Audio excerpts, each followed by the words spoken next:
Hello everyone, welcome back to my channel. তোমরা সবাই কেমন আছো? আশা করছি খুব খুব খুব ভালো আছো। আমি তোমাদের সোমা, আবারও নতুন ব্লগে তোমাদের অনেক অনেক স্বাগত। আজকের ব্লগটাও তোমাদের পছন্দের ব্লগ হবে আশা করছি, কারণ তোমরা রিকোয়েস্ট করেছিলে দিদিভাই লং হেয়ারের ভিডিও বেশি বেশি করে দেবে।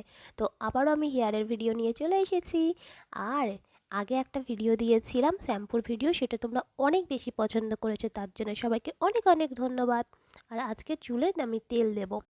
আর ওই ভিডিওতে বলেছিলাম আমি গত 2 মাস ধরে চুলে এক ফোঁটাও তেল ব্যবহার করিনি।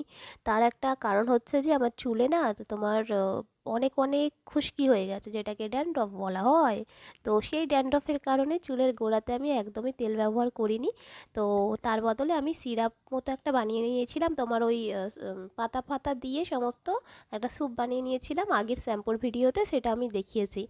তো এইটা আমি তেল দিচ্ছি, তেলের মধ্যেও আজকে অনেক কিছু দিয়েছি, তার মধ্যে আছে মেথি, আছে কালো জিরে, আছে অনেক জবা পাতা আছে, অ্যালোভেরা আছে।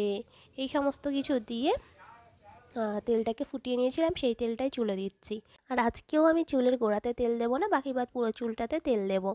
আর তোমরা অনেকভাবে রিকোয়েস্ট করেছিলে যাতে আমি রিয়েল সাউন্ডে ভিডিও বানাই। তো আমি রিয়েল সাউন্ডে কেন ভিডিও বানাই না সেটা তোমাদেরকে শেয়ার করেছিলাম আগেও, আবারও বলছি। সেটা আমাদের আশেপাশে না অনেক বেশি সাউন্ড হয়। যেমন বাচ্চারা খেলে সামনের রাস্তায়, আবার পাশে 2-3খানা বাড়ি হচ্ছে সেই সাউন্ড, আমাদের পাশে মন্দির আছে সেই মন্দিরে গান বাজে, আবার পাশে মসজিদ আছে, মসজিদে তোমার আজান দেয়, সমস্ত মিলিয়ে একটা জমজমাট এলাকা। তো সেই কারণেই না আমি রিয়েল সাউন্ডে সবসময় ভিডিওটা করতে পারি না।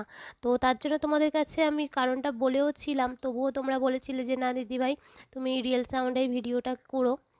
তো আজকে রিয়েল সাউন্ডেই করছি, তোমরা দেখো।